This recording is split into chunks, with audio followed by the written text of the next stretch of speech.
జరిగిపోయిన శ్రీరామనవమి సందర్భంగా ఈరోజు తిరిగి మరి శ్రీరామచంద్రుడి పైన కవి సమ్మేళనం ఏర్పాటు చేయడం జరిగింది. నేను చెప్పినట్లు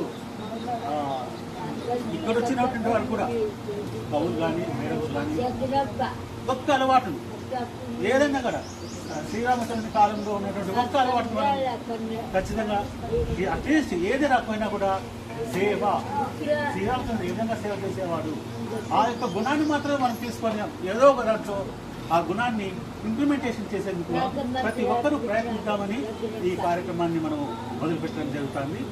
మొట్టమొదటిసారిగా సార్ లీలా మనోహర్ సార్ తమ కవితలు వినిపిస్తారు.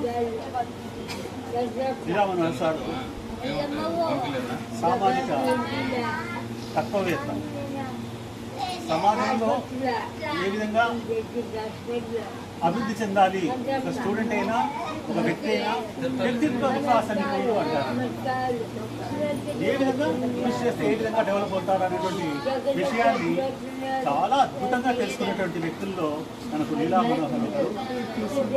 ఆయన రాసినటువంటి ప్రతి ఆర్టికల్లోనూ అసలు ఈ ఎగ్జామ్స్ కానీ లేదా ఉద్యోగాలు రాకుండా వారు కూడా ఎక్కువ ఎగ్జామ్స్ ఆ టెన్షన్ భరించలేక చనిపోతుంటారు పిల్లలు. అలాంటి వారికి సాధించేటువంటి ఆ యొక్క సూత్రాలను మనం పసిగట్టినట్లయితే లేదా ఇంప్లిమెంట్ చేసుకున్నట్లయితే ప్రతి వ్యక్తి కూడా ఇంకా సమాజంలో బతికి సాధిస్తాము అన్నటువంటి ధైర్యాన్ని మనకు ధైర్యాన్ని నూరికి వస్తుంటాడు అనమాట. నూరికి వస్తుంటాడు సారు. పిల్లలు కూడా అదే ఆ యొక్క విషయాలన్నింటినీ విని ధైర్యం తెచ్చుకొని ఏదైనా కూడా కార్యక్రమాన్ని నిర్వహించగలము అన్నటువంటి ధీమాతో పనిచేస్తుంటారు.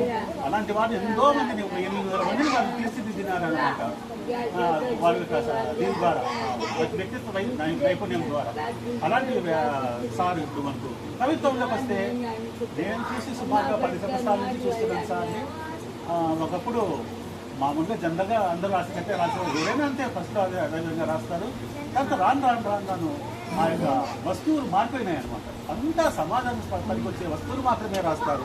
సమాజం సంబంధించిన ఆ యొక్క వీధి బాధలను మాత్రమే అందులో క్రియేట్ చేస్తాడు.